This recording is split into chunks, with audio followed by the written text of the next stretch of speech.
My wife joked in Arabic at the family dinner. I smiled politely. Then I answered her, in perfect Arabic. Her family went silent. So there I was, sitting at the Al Sayed family table like some kind of exotic zoo animal that had accidentally wandered into the wrong habitat. And let me tell you, the irony wasn't lost on me.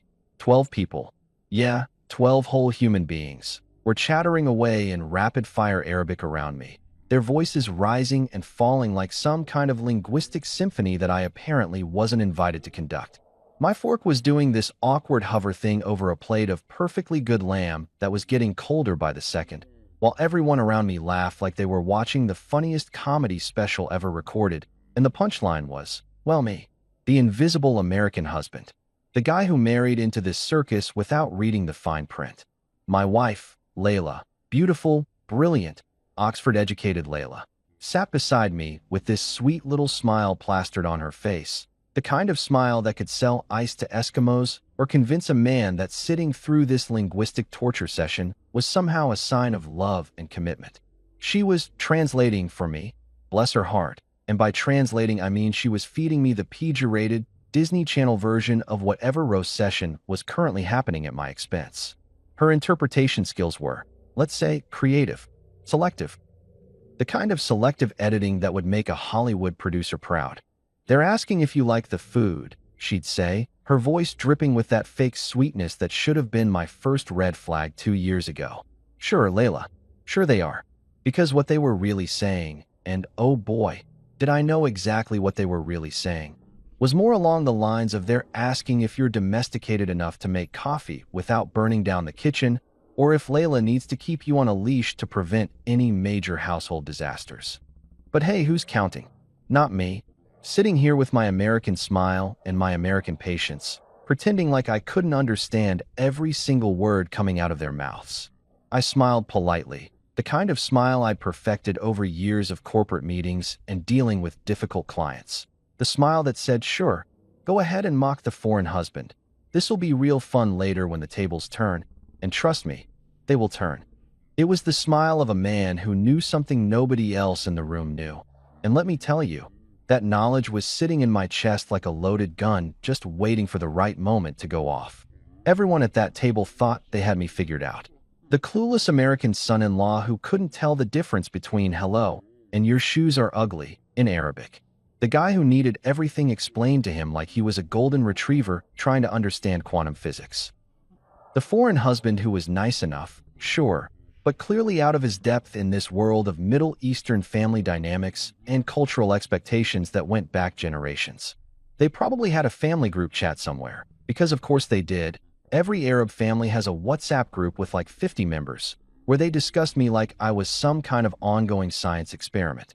Week 47 of studying the American husband still hasn't learned to remove his shoes at the door without being reminded. What they didn't know, and oh man, this was the kicker that made sitting through these dinners almost worth it, was that I spoke Arabic better than half the people at that table. Not just tourist Arabic, not just where's the bathroom and how much does this cost Arabic, but actual, fluent, business-level Arabic that I'd been using for 6 years in Dubai running corporate contracts for a firm that would make their eyes pop out of their heads if they knew. 6 years of negotiating deals, managing teams, navigating the complex world of Middle Eastern business culture where what you say is only half as important as how you say it and when you say it.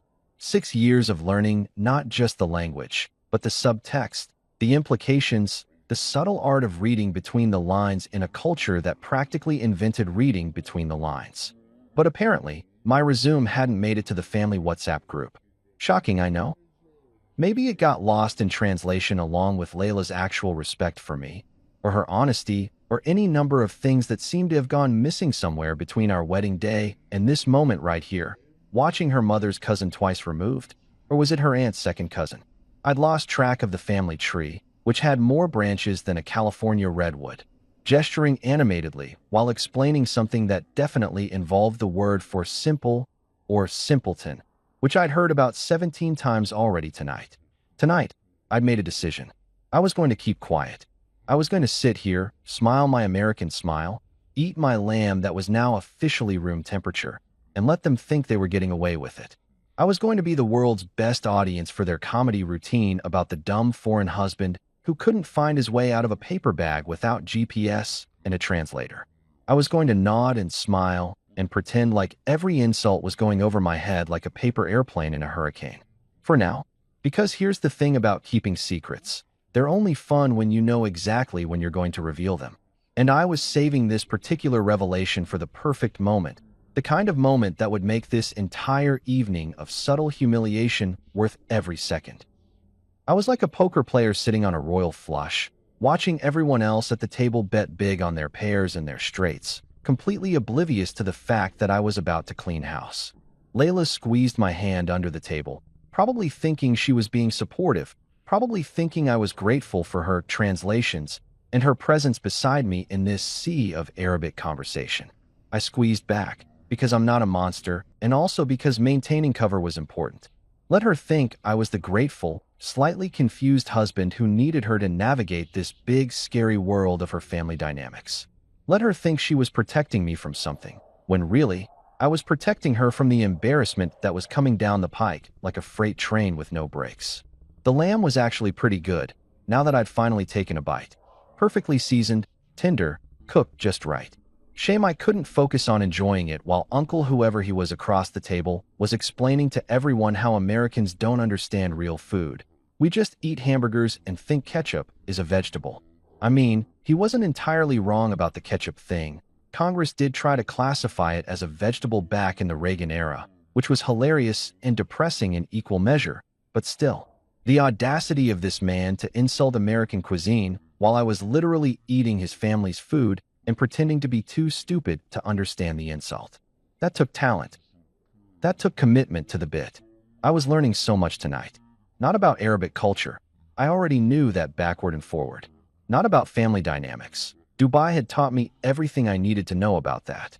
No, I was learning about exactly how little my wife respected me, exactly how much her family thought of me as some kind of charity project, and exactly how sweet revenge was going to taste when I finally decided to drop the mask and show them who they'd really been dealing with this whole time.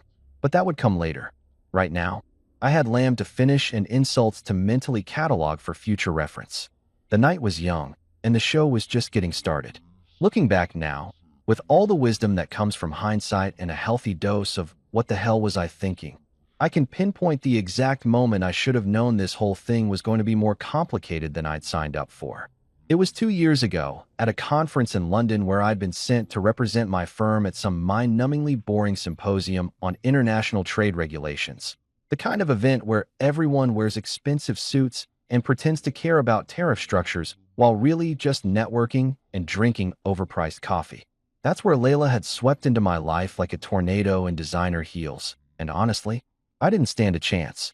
She was brilliant in that effortless way that makes mere mortals feel like we're operating with half a brain.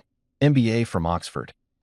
Not just any MBA, mind you, but from Oxford, which she managed to drop into conversation within the first 15 minutes of meeting me, along with her thesis on emerging markets in the Middle East and her fluency in 4 languages. She was poised, articulate, funny in a sharp-witted kind of way that made me want to keep up with her banter, and she had this smile that could probably negotiate peace treaties if she aimed it at the right people. I was smitten. I was done for. I was that guy who sees a beautiful woman and immediately starts planning the wedding in his head, which in retrospect was probably my first mistake.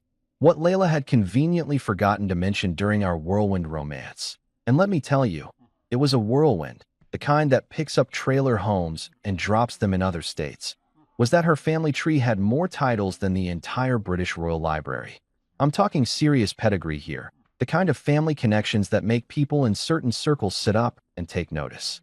Her grandfather had been some kind of diplomat or ambassador or something equally impressive that involved lots of formal dinners and international significance. Her grandmother came from old money, the kind that doesn't talk about being old money because everyone already knows. There were uncles who owned things, plural, and cousins who ran things, also plural, in a general sense that the Al Sayed family name opened doors that regular people didn't even know existed. Me? I was the nice foreign husband, which is Arabic code for temporary distraction that we're all being polite about until this phase passes. I was the guy who'd somehow convinced their daughter to marry outside the carefully curated circle of appropriate suitors who probably all had their own impressive family trees and could trace their lineages back to someone who once did something important somewhere. I was the American interloper, the outsider, the guy who didn't quite fit the mold, but who Layla had apparently decided was worth the family drama. Her father, Kareem, ran a construction empire that had projects across 3 continents and made more money in a quarter than I'd probably see in a lifetime. He was the kind of man who wore expensive watches and spoke in that measured, careful way that powerful people do when they're used to having their words carry weight. He looked at me like I was a puzzle he hadn't quite figured out yet, like he was waiting for me to reveal some fatal flaw that would justify his initial skepticism about this whole arrangement. Every handshake felt like a test. Every conversation felt like a job interview I wasn't sure I was passing. Her mother, Samira, didn't just run the household. She ran everyone else's lives too, with the kind of efficiency and precision that would make a military general jealous. She knew everyone's business, had opinions on everything from proper table settings to appropriate career trajectories, and could communicate more with a single raised eyebrow than most people could with an entire speech. When Samira looked at me, I could practically see her mental calculations running. Foreign husband plus daughter with Oxford MBA equals questionable life choices that reflect poorly on my parenting. She was polite, sure, but it was that particular brand of Middle Eastern politeness that's really just a socially acceptable form of judgment. And then there were the brothers, Omar and Rafiq, professional eye-rollers and skeptics extraordinaire, who had apparently appointed themselves as the official gatekeepers of their sister's happiness and dignity. Omar was the older one, already working in the family business and clearly being groomed to take over the empire someday, which gave him this air of self-importance that was both impressive and incredibly annoying. Rafiq was still in university, studying something finance-related that he loved to talk about at length to anyone who'd listen, and he had perfected the art of the dismissive glance. You know, that look that says, "I'm younger than you, but somehow still convinced I'm smarter than you." Together, they formed this united front of "Why did Layla marry down?" energy that permeated every family gathering like an uncomfortable fog. Every dinner felt like a board meeting where I wasn't on the agenda, but was somehow still the main topic of discussion. There were subtle digs about American culture, because apparently all Americans are the same, and we all eat nothing but fast food while watching reality TV and being generally uncultured. There were pointed questions about my career that seemed designed to highlight exactly how much less impressive my job was compared to whatever empire building the Al Sayed men were engaged in. There were comparisons to other people's sons-in-law who were doctors or engineers or came from families that Samira approved of, dropped into conversation like little landmines disguised as casual observations. Miriam's husband just opened his 3rd clinic, Samira would say, like she was commenting on the weather, but really she was saying, "Why couldn't you marry a doctor like your cousin did?" I heard Yasmin's husband just closed a major deal with a European firm, Kareem would mention casually, which translated to "Your husband seems nice, but what exactly does he do again?" The pressure was constant but subtle, the kind of thing that gets under your skin slowly, like water dripping on stone, wearing you down over time until you start questioning yourself. Was I good enough? Was I successful enough? Was I Arab enough? Whatever that meant. The answer, according to the silent consensus at these family dinners, was probably no on all counts. But here's the thing about being underestimated. It becomes your superpower if you know how to use it. I'd learned that in business. Learned it in Dubai, where being an American in a Middle Eastern market meant people made assumptions about you before you even opened your mouth. You could either get offended and fight against those assumptions every single day, exhausting yourself in a battle you'd never fully win, or you could use them. Let people think you're just another clueless foreigner. Let them underestimate your intelligence, your cultural knowledge, your language skills. And then, when the moment was right, when the stakes were high enough, you could flip the script and watch their faces change. So I kept my humor handy. It was my shield and my sword. The thing that kept me sane through all the family dinners and thinly veiled criticisms and moments where I felt like I was being evaluated for a position I'd already been hired for. You can't be offended if you're too busy laughing, right? That was my philosophy. Every dismissive comment, every skeptical look, every conversation in Arabic that they thought I couldn't understand. I cataloged it all with a smile, turning it into material for the comedy routine that was my life, starring me as the underestimated underdog who was playing a much longer game than anyone realized. The Damascus Rose restaurant glittered like someone had taken a wedding cake, covered it in gold leaf, and decided to serve overpriced Middle Eastern fusion cuisine inside it. I'm talking chandeliers that probably cost more than my first car, marble floors so polished you could see your reflection contemplating your life choices, and table settings that had more forks than any reasonable human being should need for one meal. This wasn't just dinner. This was a production, a statement, the kind of place where you knew the bill was going to make your credit card weep before you even sat down. And naturally, as the foreign son-in-law trying to prove himself worthy of the Al Sayed name. Guess who was expected to pick up the tab? Yours truly, the American with the apparently infinite wallet. The waiter, dressed in a uniform that was somehow more formal than most people's wedding attire, glided over to pour wine with the kind of reverence usually reserved for religious ceremonies. Red wine. Expensive wine. Wine that I wasn't actually allowed to drink yet, because we were still in that awkward appetizer phase where taking a sip would be socially premature, but that I was absolutely expected to pay for, because that's how these family dinners worked. I watched the deep burgundy liquid fill everyone's glasses and mentally calculated how much this bottle alone was setting me back. Somewhere, my bank account was crying. But hey, at least I was buying my way into family acceptance, right? Right? Conversation swirled around the table in Arabic, musical and sharp and coded in that way that family conversations always are when there's an outsider present. It flowed like water, rising and falling with laughter and dramatic pauses and those moments where everyone talks over each other, because Middle Eastern family dynamics don't believe in taking turns. It was beautiful, actually, in an anthropological kind of way. If I wasn't the subject of half the conversation, I might have actually enjoyed it. Instead, I sat there with my polite American smile, my untouched wine glass, and my growing collection of mental notes about exactly what everyone was saying. Layla's cousin, I think her name was Nadia, or maybe Noor. Honestly, there were so many cousins I'd lost track somewhere around cousin number 15, leaned across the table with this concerned expression that wasn't fooling anyone. He looks confused, she said in Arabic, like I was a lost puppy who'd wandered into the wrong restaurant. Her tone had that particular quality of fake sympathy that women use when they're pretending to be nice, but are actually being catty as hell. Her aunt, Samira's sister, whose name I definitely should remember, but had completely blanked on because my brain could only hold so much Al Sayed family information at once, nodded in agreement. He smiles like he doesn't understand, she added, and I swear to God there was this little smirk playing at the corner of her mouth, like she was enjoying this observation way too much. It's sweet, really, like a child at a grown-up party. I smiled wider, because what else was I going to do?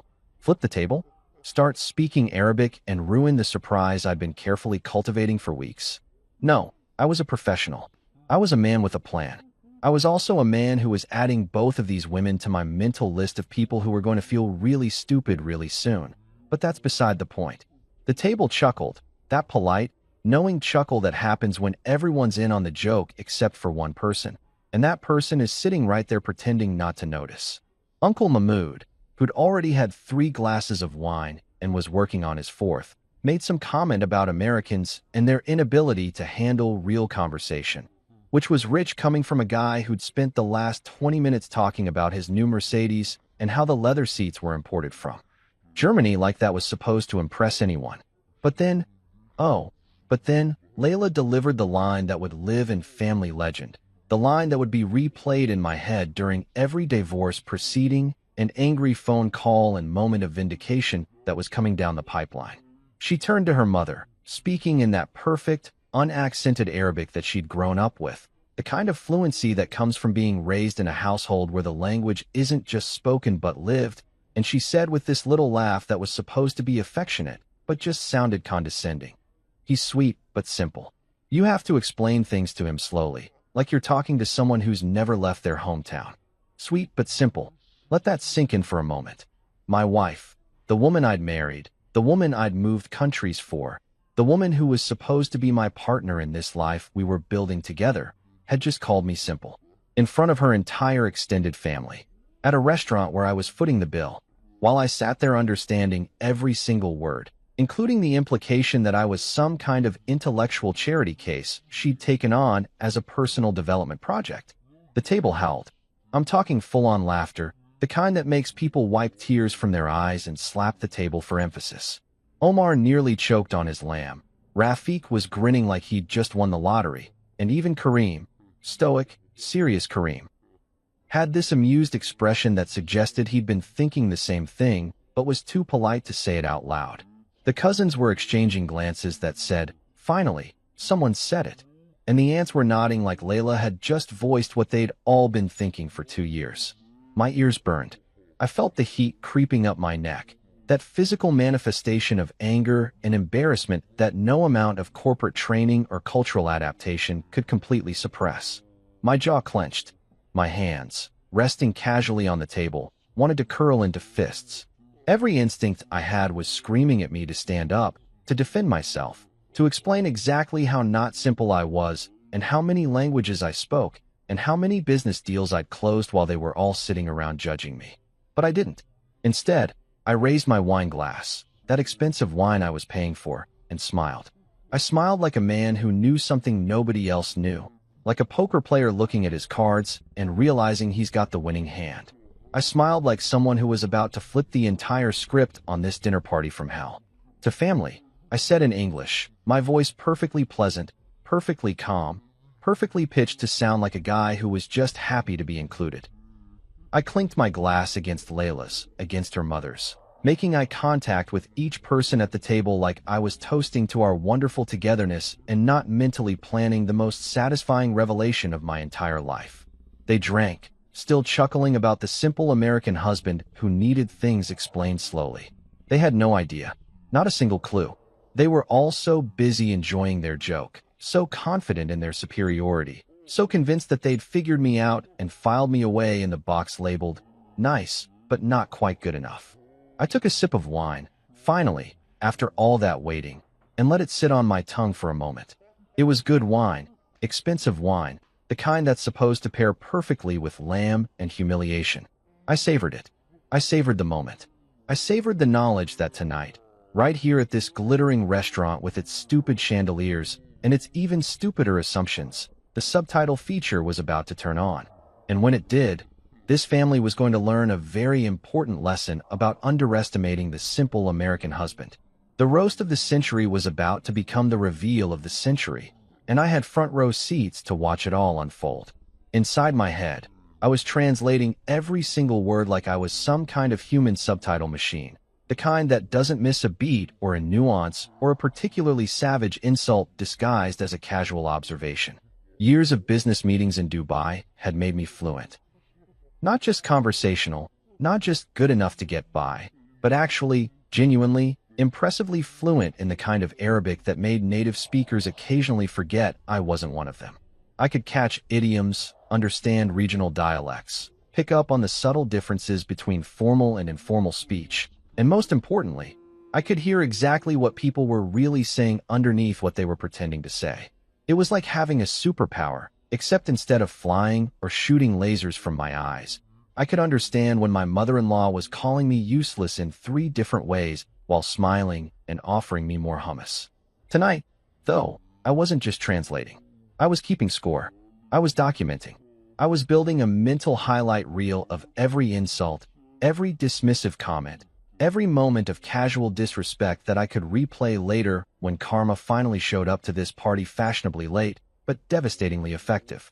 I leaned back in my chair, trying to look relaxed and oblivious, while internally I was running commentary like a sports announcer covering the Olympics of family dysfunction.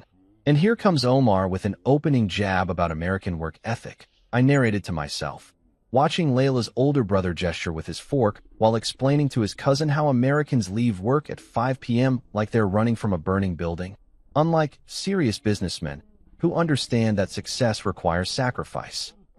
Weak delivery, predictable angle. I give it a 4 out of 10 for originality, but points for the confident hand gestures. He really sells it with those hand gestures. Samira swooped in next, because of course she did, transitioning smoothly from Omar's commentary into her own perfectly crafted piece of passive-aggressive artistry. She mentioned, so casually, like she was commenting on the weather, that her friend Alia's son-in-law had just been promoted to senior vice president at some international bank, and wasn't that wonderful, and didn't it make her so proud to see young men taking their careers seriously and really applying themselves? The implication hung in the air like expensive perfume, unlike some people at this table who shall remain nameless, but are definitely sitting right here paying for everyone's wine. Samira with the passive-aggressive cross. I continued my internal sports commentary, channeling every ESPN announcer I'd ever heard. Beautiful form, perfect execution. She doesn't even look at me while she's doing it. 10 points to mother-in-law. The judges are going wild. That's the kind of insult that's going to sting for hours. Rafiq jumped in with something about how he'd explained cryptocurrency to me 3 times last month, and I'd still looked confused, which was hilarious considering I'd been deliberately playing dumb, because watching him mansplain blockchain technology while getting half the details wrong was more entertaining than any Netflix show I'd ever watched. The kid had confidence, I'd give him that. Completely misplaced confidence, but confidence nonetheless. Rafiq attempts the technological superiority angle. I narrated. Bold choice for someone who still asks his mother to do his laundry. The crowd is divided on this one. Some appreciate the audacity. Others are questioning whether he should be throwing stones from his glass house. Layla reached for my hand under the table, her fingers intertwining with mine in what was probably supposed to be a gesture of affection or solidarity, or whatever couples do when they're presenting a united front to the world. Except we weren't a united front. We were barely on the same team at this point. Her hand felt cold, or maybe mine was just hot from all the suppressed rage and amusement battling it out in my nervous system. The fake affection dripped off her touch like syrup, sweet, sticky, artificial, the kind of thing that seems nice until you realize it's just sugar with no substance. "You okay, honey?" She whispered to me in English, leaning close enough that her family couldn't hear, but not so close that it looked like we were having a private conversation that might exclude everyone else. Her breath smelled like wine and mint and lies. Her eyes had that concerned look that she'd probably practiced in the mirror, the one that said, "I'm a caring wife who's checking on her husband," but really meant, "Please keep playing along with this charade so I don't look bad in front of my family." "Perfect," I said, grinning at her with every tooth showing, the kind of grin that probably looked genuine to everyone else, but that she should have recognized as dangerous if she'd been paying any attention to who I actually was instead of who she decided I was. Learning so much tonight. This is incredibly educational. I feel like I'm getting a master class in family dynamics. She smiled back, relieved, probably thinking I meant I was learning about Arabic culture or Middle Eastern traditions, or how to properly appreciate the 17 different dishes that had been ordered without my input.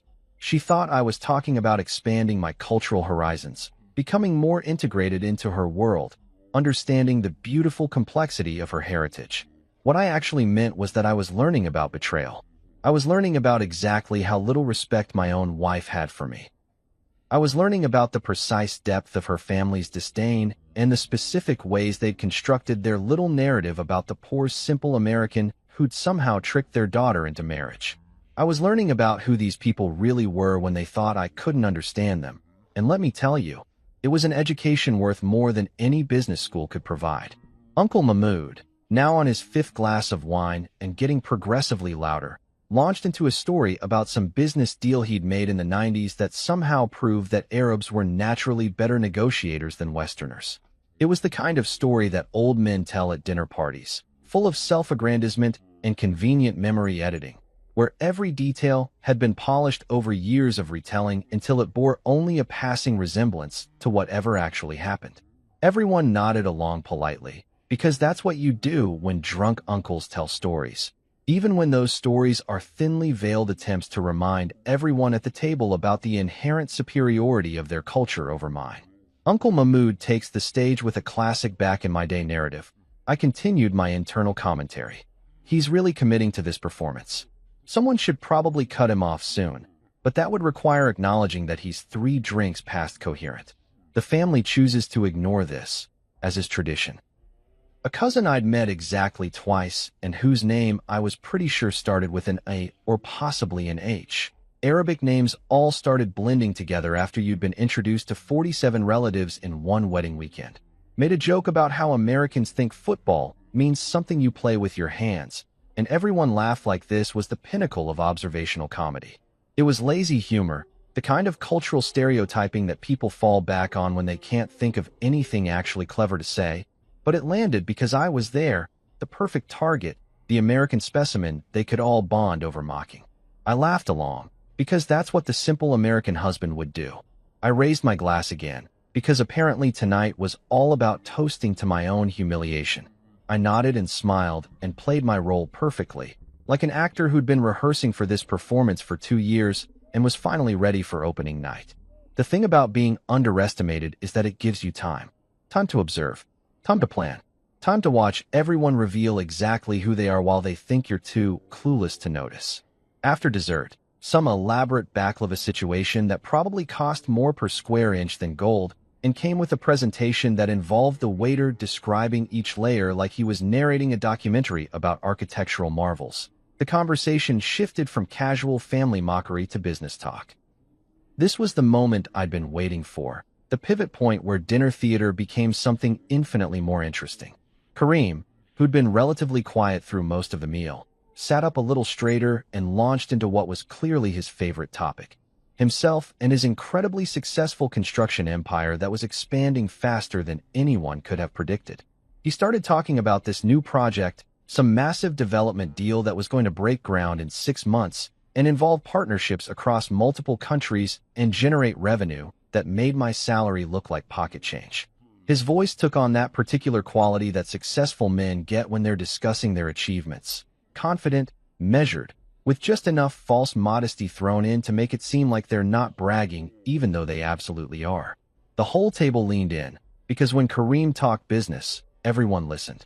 It was like watching a master class in commanding attention, and I had to admit, grudgingly, that the man knew how to work a room. "We've been negotiating with a new American partner," he said, swirling his wine glass in that pretentious way that people do when they want you to know they understand wine. "Very promising firm. They handle international contracts, have excellent connections in the Middle East, understand how to navigate the cultural complexities that make or break these deals. Not like most American companies that come in thinking they can just transplant their way of doing business and expect everyone to adapt." I nodded along, keeping my expression politely interested, like I was just happy to be included in the grown-up conversation. Inside I was grinning like the Cheshire cat who'd just swallowed the canary and was about to ask for seconds. Because here's the thing that nobody at this table knew: the delicious irony that was about to make the last 2 hours of subtle humiliation completely worth it. That new American partner Kareem was bragging about? That promising firm with excellent connections and cultural understanding? Yeah, that was my company. My firm. The one I'd been working at for 8 years. The one I'd helped build into an international powerhouse. The one where I wasn't just some mid-level employee, but actually ran the entire Middle Eastern division.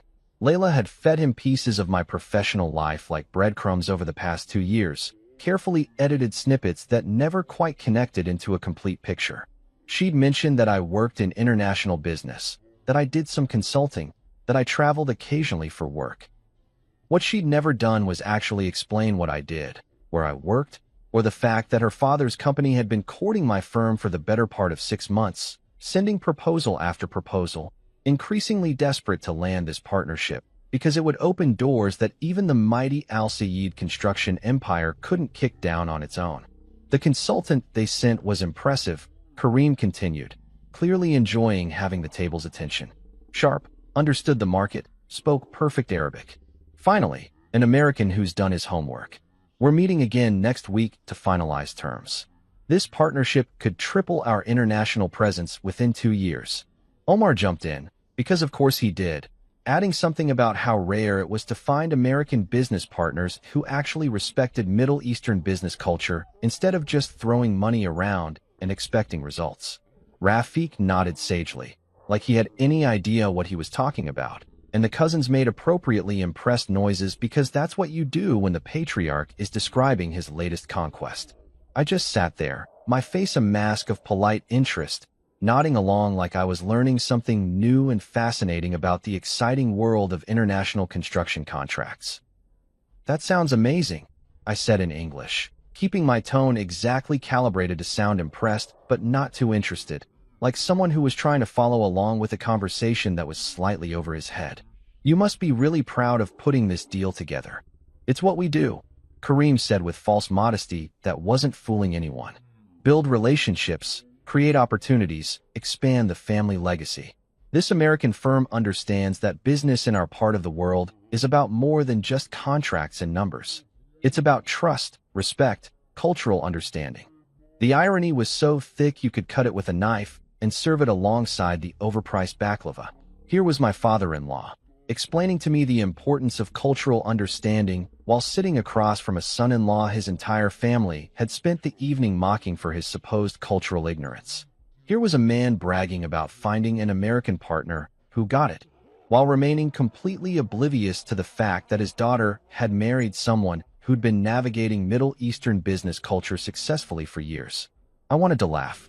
I wanted to stand up and take a bow. I wanted to freeze this moment and frame it, because the setup was so perfect it felt like something out of a movie. But I didn't. Instead, I took another sip of wine, that expensive wine I was still paying for, and asked innocuous questions that made me sound interested but clueless. "What kind of projects will you be working on? And how long do these international partnerships usually take to develop?" The kind of questions that someone who knew nothing about international business might ask, the kind that made everyone at the table feel smart for knowing more than me. Samira mentioned something about how wonderful it must be to work with competent people, with a pointed look in my direction that suggested I didn't fall into that category. The cousins exchanged glances that said they were glad Kareem had found a proper business partner instead of having to rely on family connections to someone like me. Layla squeezed my hand again, probably thinking she was being supportive, probably feeling a little bit sorry that her impressive father was talking about things that were beyond my simple American comprehension.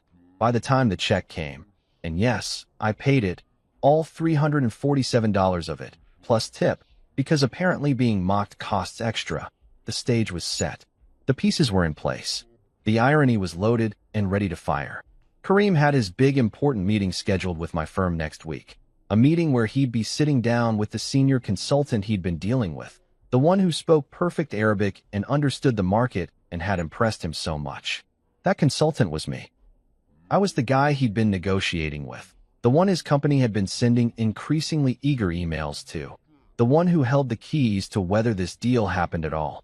And next week, when he walked into that conference room expecting to finalize the partnership that was going to triple his international presence, he was going to get a surprise that would make tonight's dinner conversation look like small talk. I nodded along as Kareem talked about projected revenues and market expansion and the brilliant future ahead. I smiled as Samira made another comment about the importance of surrounding yourself with capable people. I thanked them all for a wonderful evening as we stood to leave, because I was nothing if not polite, even when I was mentally planning the most satisfying professional power play of my career. "Sure, tell me more about this brilliant foreign consultant," I thought as we walked out of the Damascus Rose restaurant into the cool night air.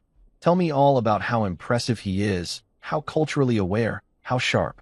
I hear he's charming and multilingual and exactly the kind of partner your company desperately needs." By the time I handed my valet ticket to the attendant, the stage was set. I was done pretending to be the silent prop at my own roast. Next week was going to be very, very interesting. It started small, the way most revolutions do, not with a bang, but with a carefully calculated whisper that would grow into a roar. We were lingering over Turkish coffee that had appeared without anyone ordering it, because apparently at fancy restaurants they just keep bringing you things until either you leave or your wallet files for bankruptcy. The conversation had drifted from Kareem's business triumphs to more mundane family gossip. Who was getting married? Whose son had gotten into which university? The usual stuff that families discuss when they've run out of ways to subtly insult the foreigner at the table. I was half listening, cataloging everything in my mental filing system, when Samira decided to go for one more jab before the evening ended. She said something in Arabic to Layla, just loud enough for the whole table to hear, but with that performative quality that made it clear she wanted an audience. "You'll need to train him properly," she said. using a word that you'd typically reserve for teaching a dog to sit or a child to use the bathroom. Men don't come knowing how to be good husbands. It takes patience and firm guidance. My mother had to practically rebuild your father from scratch when we married. She laughed, that tinkling laugh that wealthy women perfect over years of charity luncheons and social gatherings. And the table joined in, because when Samira made a joke, everyone laughed, even if it wasn't funny. That was it. That was the moment. The final straw that broke the camel's back, or in this case, broke the last thread of patience holding my carefully constructed facade together. 2 years of biting my tongue. 2 years of playing dumb. 2 years of letting them think I was some kind of project that needed fixing, some rough material that Layla was nobly shaping into an acceptable human being. I was done. I laughed. Not a fake laugh, not a polite chuckle, but a real, genuine laugh that came from somewhere deep in my chest, and probably sounded slightly unhinged because at this point, I was feeling slightly unhinged in the best possible way. The kind of unhinged you feel right before you do something you've been planning for months and can't quite believe you're actually going through with it. And then I answered her. In Arabic. Perfect, fluent, unaccented Arabic that could have come from someone who'd grown up in Damascus or Beirut or any of the major cities where the language flowed like music. You know, Samira, I said, watching her face freeze mid-smile like someone had hit pause on a video. I actually think I turned out pretty well without the training. Though I appreciate your concern about my development. The table went silent. I'm not talking about that polite, momentary pause in conversation that happens naturally when someone says something unexpected. I'm talking about the kind of silence that crashes over a room like a tidal wave. The kind where you can hear the air conditioning humming and someone's watch ticking and every single person's brain simultaneously short-circuiting as they try to process what just happened.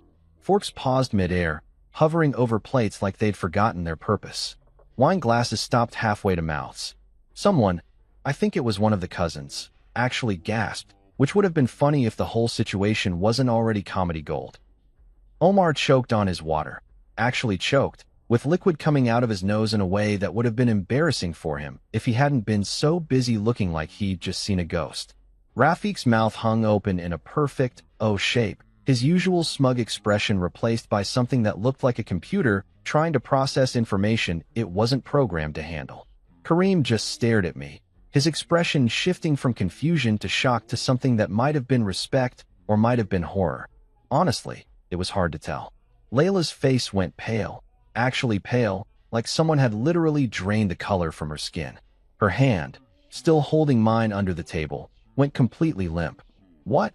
She started in English, then caught herself, then started again, then just stopped altogether because apparently her brain had completely shut down and rebooted into safe mode. I smiled at her, the same polite smile I'd been wearing all evening, except now it had an edge to it that could cut glass. Surprise, Habibti, I said, using the Arabic term of endearment with just enough sweetness to make it sting. Sorry, I thought we were all multilingual now. Isn't that what your family values? Cultural understanding? Communication? I took a sip of my Turkish coffee, which was actually pretty good. Kudos to the Damascus Rose for at least getting that right. And let the silence stretch for another few seconds, because timing is everything in comedy, and this was the greatest comedic moment of my life.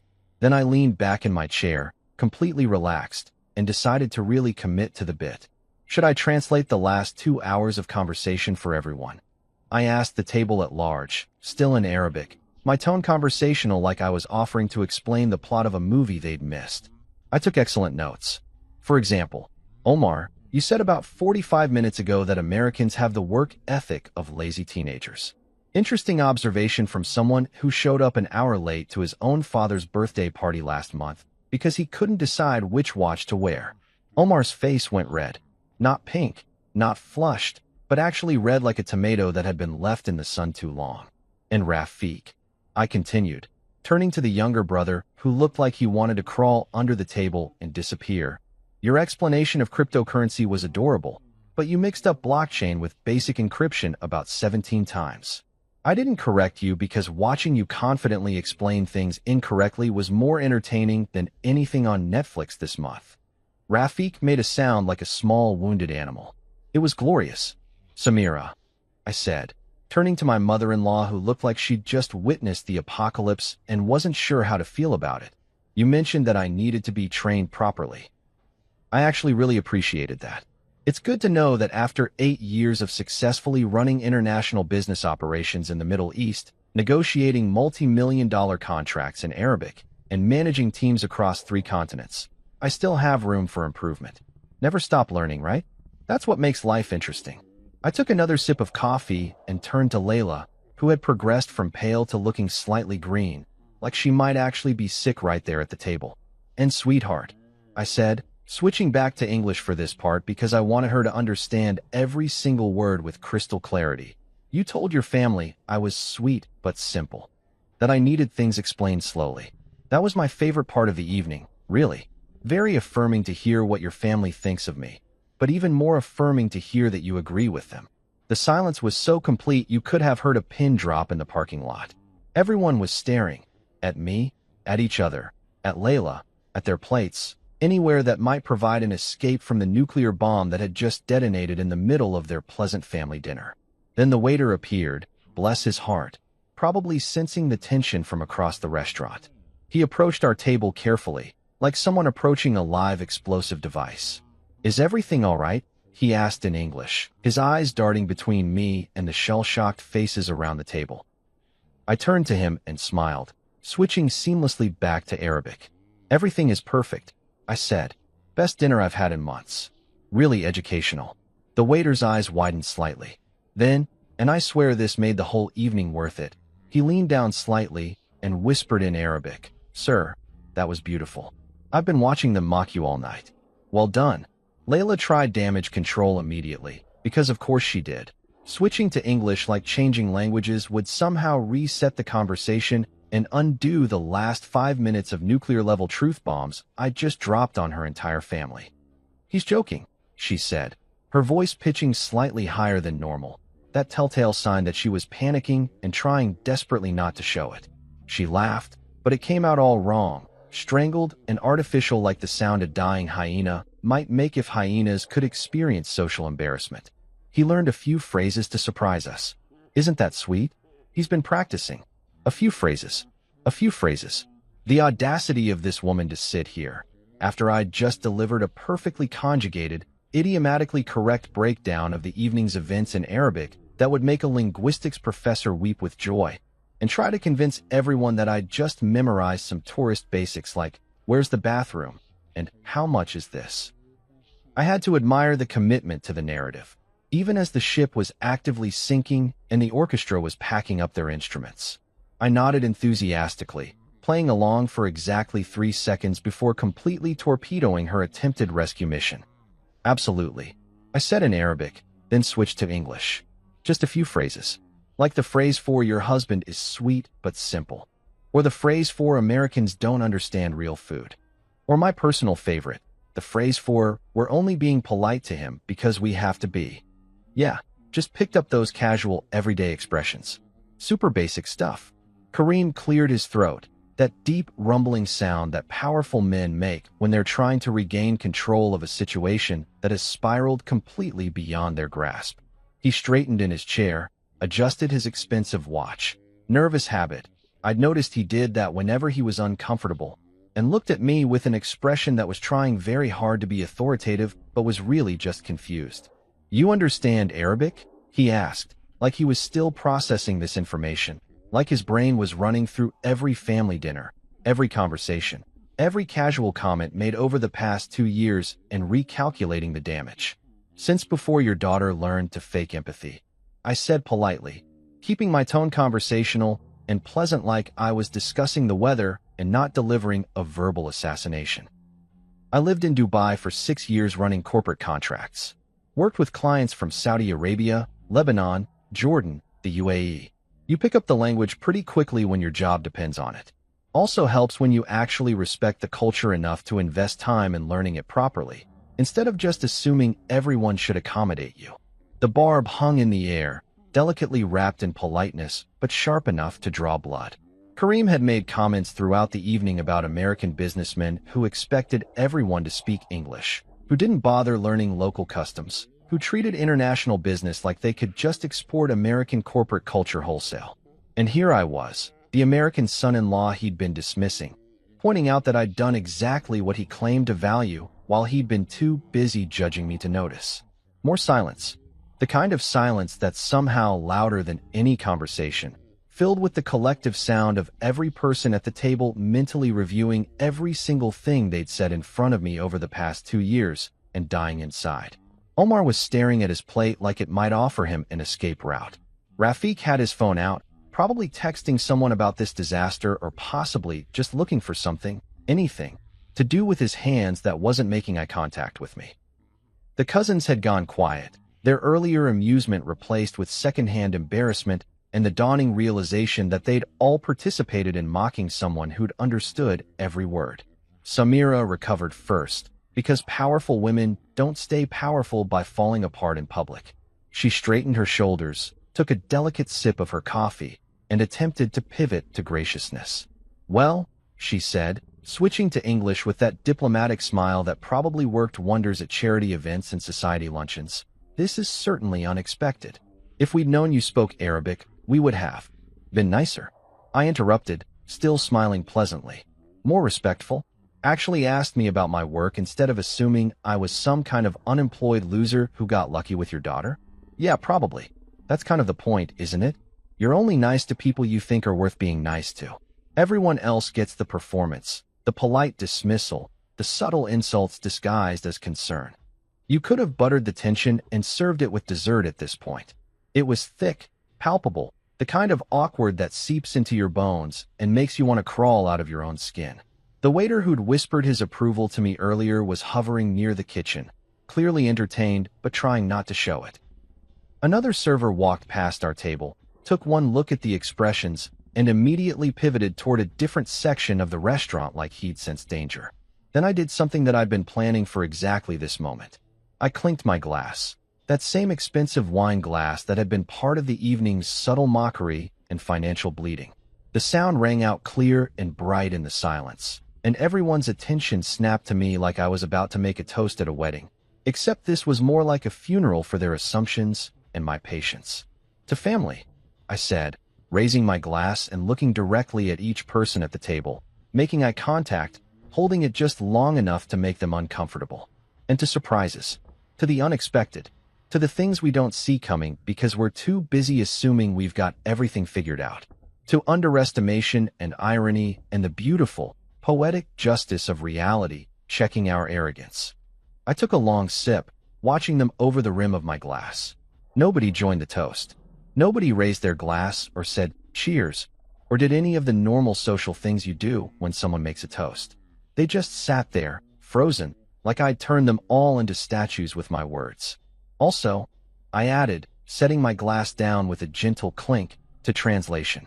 Real translation. Not the selective, edited-for-content version that makes you feel better about your prejudices, but the actual, honest, word-for-word kind that shows you who people really are when they think you can't understand them." Half the table suddenly found very urgent reasons to check their phones.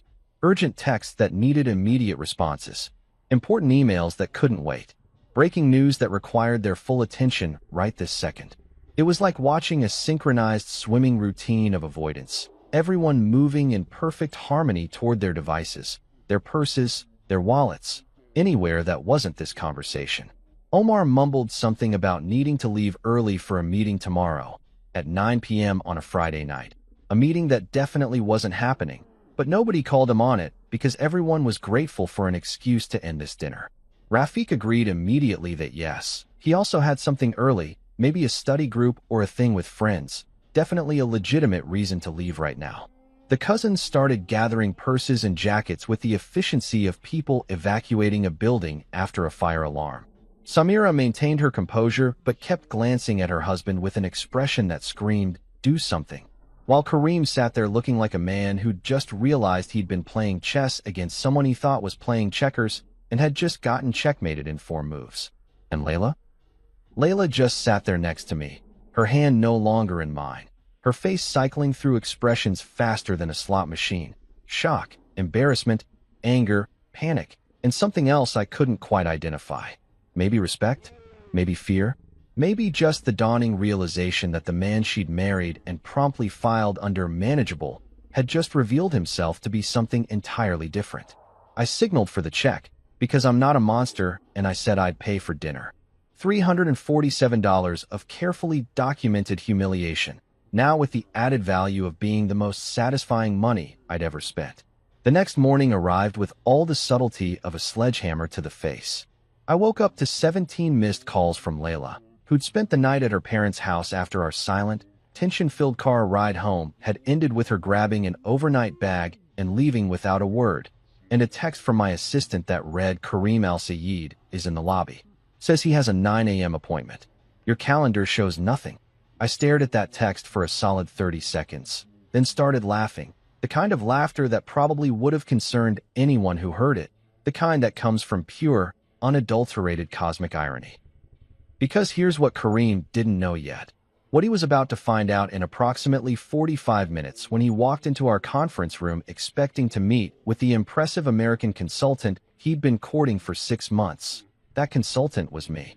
The meeting he thought he had scheduled was with Michael Chun, Senior Director of Middle Eastern Operations, which was technically correct, since that was my full name and title, but Layla had only ever called me Mike at family gatherings, and apparently nobody had bothered to connect the dots between Mike, who married Layla, and Michael Chun, who's negotiating our biggest international deal.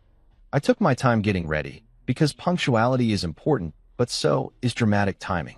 I put on my best suit, the charcoal Tom Ford that I saved for major client meetings and occasions when I needed to project, "I'm more successful than you think I am."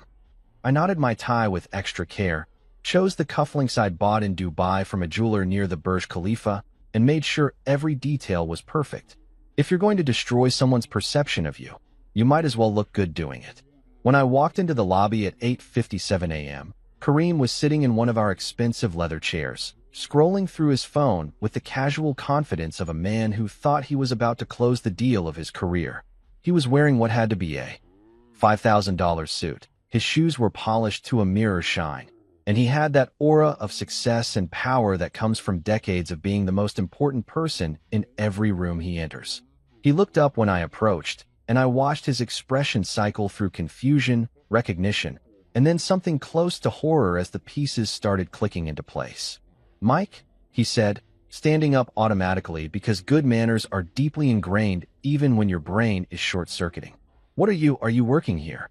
"Working here," I repeated, letting the question hang for just a moment before smiling. "Kareem, I don't work here. I run the entire Middle Eastern division, have for the past 3 years. Before that, I spent 6 years in Dubai building our presence in the Gulf states. But yes, I suppose working here is technically accurate, if a bit reductive." I watched him process this information, watched his brain trying to reconcile simple son-in-law who needs things explained slowly with senior director of the firm my company desperately wants to partner with. It was like watching someone try to solve a Rubik's Cube while underwater, theoretically possible, but clearly very difficult. "You're Michael Chun," he said slowly, like he was testing the words. "The consultant we've been negotiating with. The one who speaks." He stopped, closed his eyes briefly, and I could actually see the moment when every conversation from the past 6 months replayed in his head with new context. Perfect Arabic? I finished for him. Yes. Surprise number 2. Well, technically surprise number 1.5 since last night was the main event, but who's counting? "Come on up to the conference room. We have a lot to discuss." I led him to the elevator, maintaining pleasant small talk about the weather and traffic while he looked like a man walking to his own execution. When we got to the 23rd floor, I walked him past my assistant, who gave me a knowing look because she'd been with me long enough to have heard some stories about the in-laws, and into the conference room that overlooked the city skyline. It was a power room, designed to impress clients and remind them that our firm was serious, successful, and not to be trifled with. I gestured to a chair on the opposite side of the table from where I sat. The symbolism wasn't subtle. This wasn't family dinner anymore. This was business, and in business, we sat on opposite sides of the table because we had opposing interests that needed to be negotiated. "Coffee?" I asked, moving to the expensive espresso machine we kept in the corner, top-of-the-line Italian import, the kind that made coffee that tasted like liquid gold and cost about the same. It's the same machine your family mocked at dinner last night, actually. The one Samira said represented everything wrong with American coffee culture. But I find it makes an excellent espresso. Really, genuinely excellent. Almost like progress and tradition can coexist if you're not too proud to appreciate both. Kareem opened his mouth, closed it, opened it again. Michael, I didn't know. If I had known that you were. That I was what? I interrupted, pouring 2 espressos with the practiced ease of someone who'd made about 10,000 cups of coffee in this machine.